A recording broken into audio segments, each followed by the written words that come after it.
Hello Stampers, my name is Linda Bedinger and I'm an independent Stampin' Up! Demonstrator in Denver, Colorado. And today I have a Mother's Day card for you.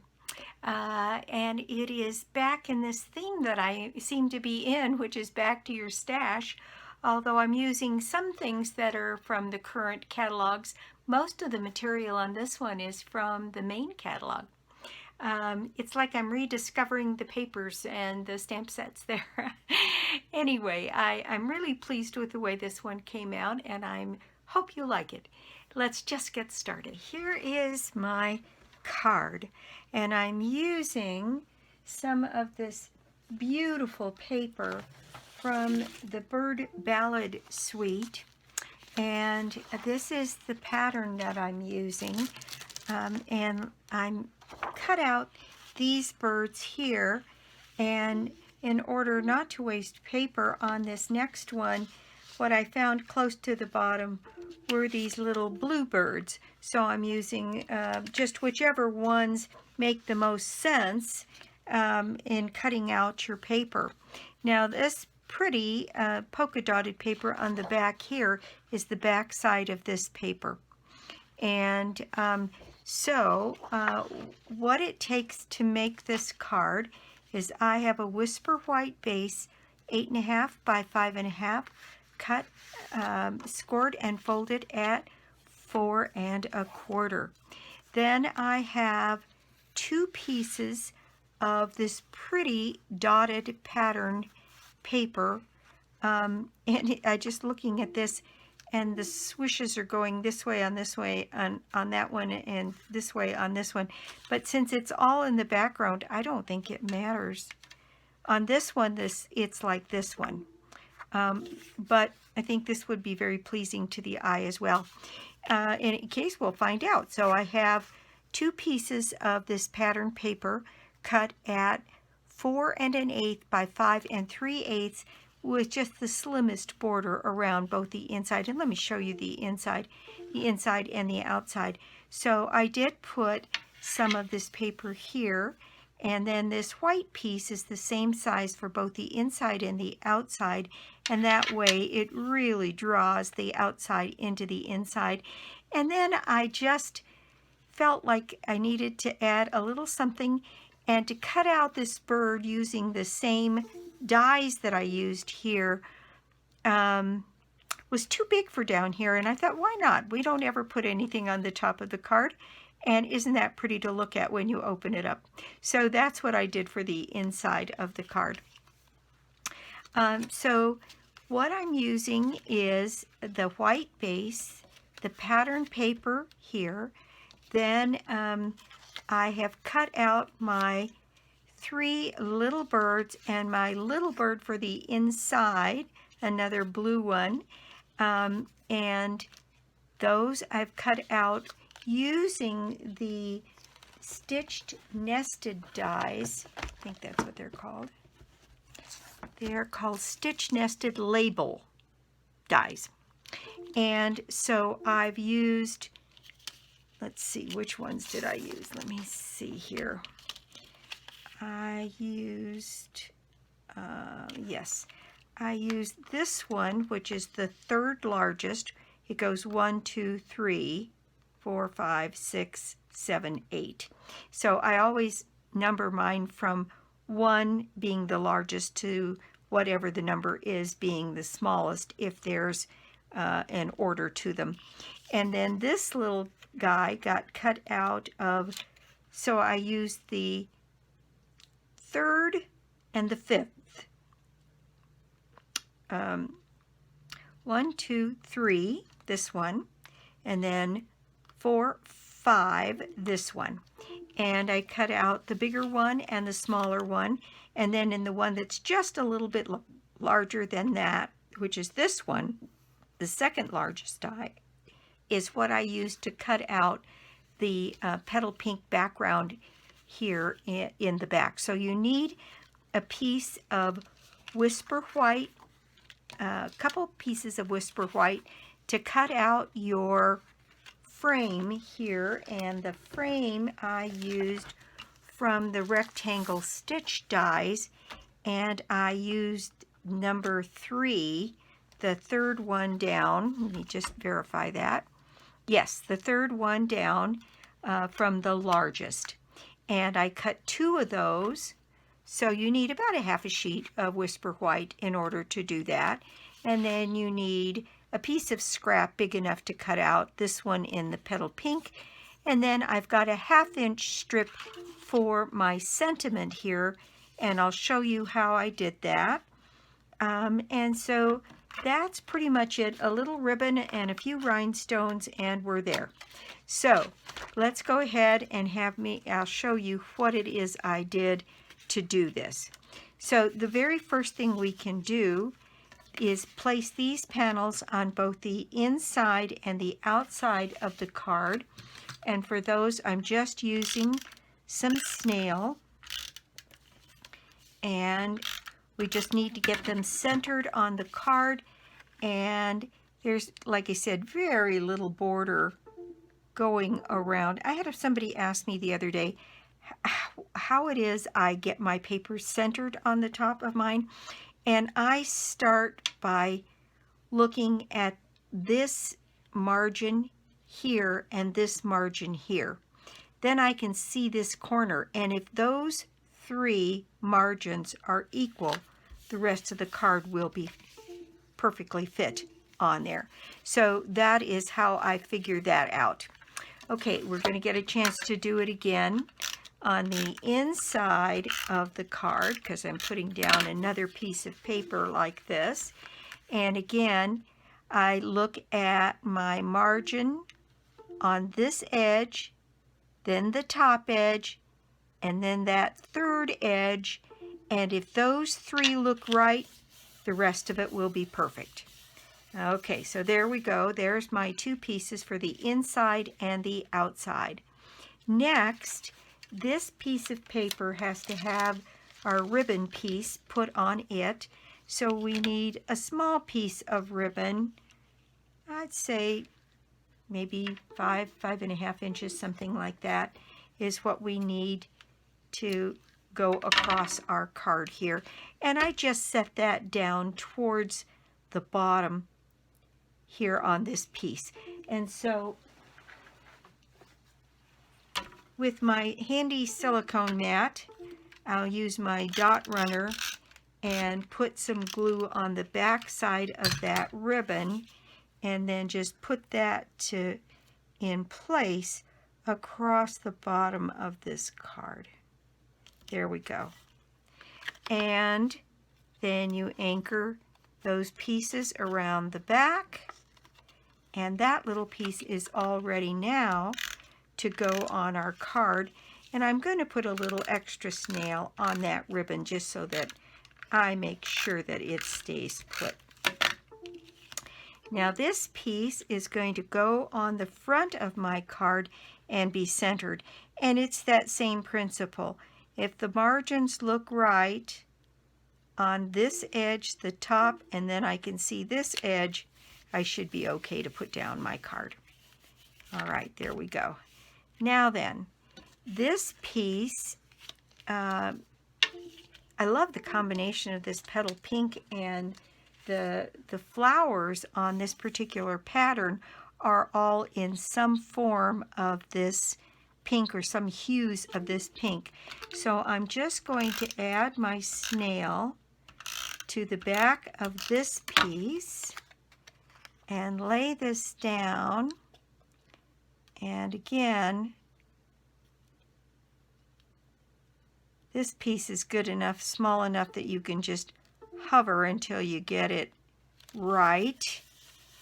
And then this one is going to take a few dimensionals.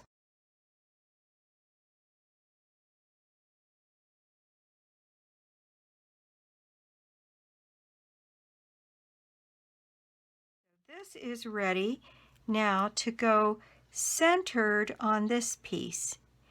And these 2 points end up coming right to the edge of the white, and then you get a margin up and down, top to bottom, and there we go. We have our birds down.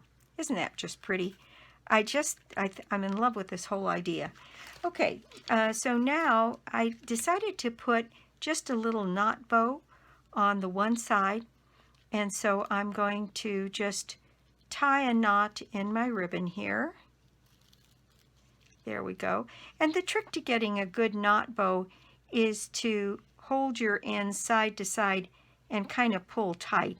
That way it doesn't bow up or down, it's pretty straight. Then you can just trim your edges.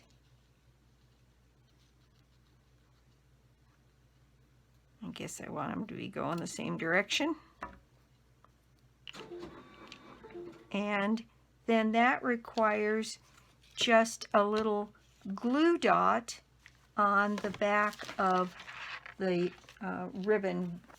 So a glue dot on the back of this, and I set that right along the edge of the card. And I thought it added just a little bit.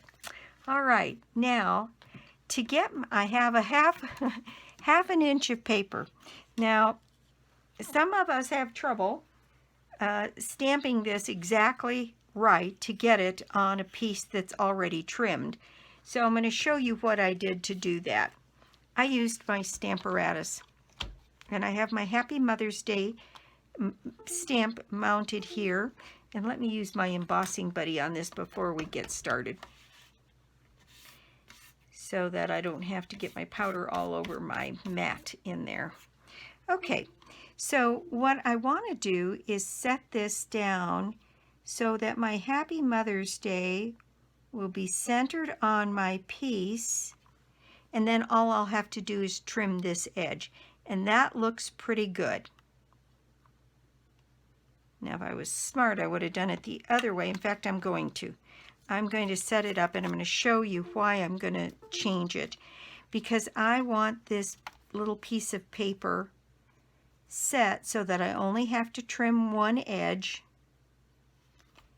and I want to be able to put my magnet down where it's not going to interfere with my stamping. So that's why I left this piece so long. So if I do that, and that looks pretty good to me.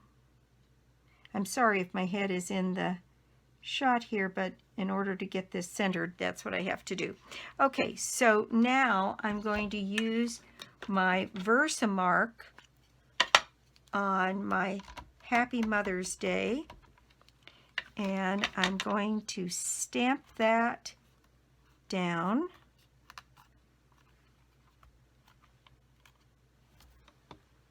And that looks pretty good. All right.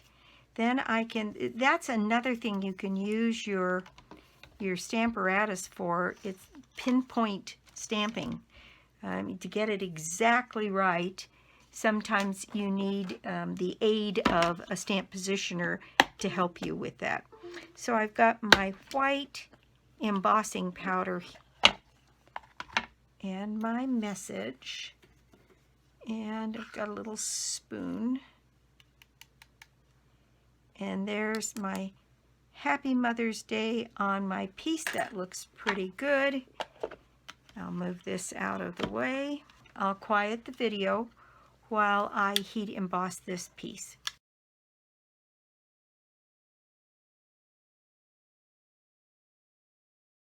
Here we go. There's my Happy Mother's Day on my little banner, and I'm just going to use my mini trimmer to get this exactly the right way. This way I can make sure that's dry. It is. Eyeball here the margin that I had where I stamped this, and make sure then that I get a nice similar margin on this side. And there, that's a way that I'm going to be for sure straight and nicely done on there.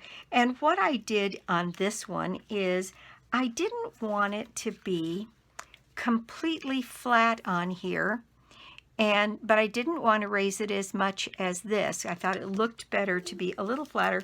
So I just used a couple of glue dots on the back of this sentiment, 3 of them, and it raised it just enough that it gave me that visual look of not being completely flat. So here we go. Just like that. And then I'm ready to put my Happy Mother's Day right down here, a little off the white piece. It's very subtle, but I think it's very pretty. It adds to the softness of the card. All right, so what we have left to do is the inside. And so I've got to find my other piece of white that I cut. Okay, well that was rather well hidden, but I've got it now. So I've got my other piece of white, and I'm just going to add my snail on the back of this, and now center that on the inside of my card.